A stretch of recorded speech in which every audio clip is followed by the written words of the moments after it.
মাজা ভাঙা ফোন, মাজা ভাঙা ফোন আসলে কিন্তু মাজা ভাঙা না, মানে এটা সিস্টেমে এমন, সিস্টেমে এমন, এটা সিস্টেমে এটা হচ্ছে flip flip 3 Z flip 3 2828 5G একটা ডিভাইস, মানে 1.5 লক্ষ টাকা দামের ফোন, 1.5 লক্ষ টাকা দামের ফোন আমি দিয়ে দিব হচ্ছে মাত্র আপনাদের জন্য 28000 টাকা, মাত্র 28000 টাকা। Z flip 3 Z flip 2828 GB, যতই হোক আমাদের কাছে একটু এক্সক্লুসিভ দামে পাবেন ইনশাআল্লাহ, ঠিক আছে? তো এক্সক্লুসিভ দাম, এক্সক্লুসিভ ডিভাইস, হ্যাঁ অবশ্যই এক্সক্লুসিভ ডিভাইস। এই ডিভাইস আপনার কাছে যে হাতে থাকে, আপনাকে কোনো ভদ্রলোক বলতে পারবে না এটা আপনি কত দিয়ে কিনছেন, ঠিক আছে?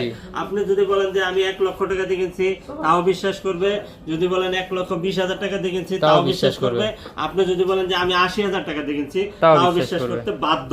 কারণ হচ্ছে একটা জিনিস দেখেন, রেডমি রিয়েলমি ওইগুলো যদি আপনি 20,000 টাকা দামের ফোন থাকে, আপনি 22,000 টাকা বলতে পারবেন না, ঠিক আছে? ওটা 20,000 ওটা 20,000 আরো কমে বলতে হবে। আর এটা হচ্ছে যে আপনার 1.5 লাখ টাকা দামের ফোন, 1.5 লাখ টাকা দামের ফোন, আপনি আল্লাহ কত বলবেন আপনি হিসাব করে বললেন, ঠিক আছে? বললেন সমস্যা নাই, কিন্তু আপনি পাইতেছেন মাত্র একবার ডিসপ্লে দামে, ডিসপ্লে 28000 টাকা, 28000 ডুয়েল ভিউ ক্যামেরা, এই যে দেখেন, এই যে আপনাকে দেখা যাইবো। আরে ভাই, আর স্যামসাং মানে তো একবার অসাধারণ, স্যামসাং তো ইন্টারন্যাশনাল ব্র্যান্ড, ঠিক আছে? জি, চলে আসেন Dhaka Jamuna future park level 4 block A 41 GSM fixed. আর স্ক্রিনে নাম্বার আছে, আপনি ফোন দিলে কিন্তু আমরা রিসিভ করে নিয়ে আসবো ইনশাআল্লাহ আপনাকে।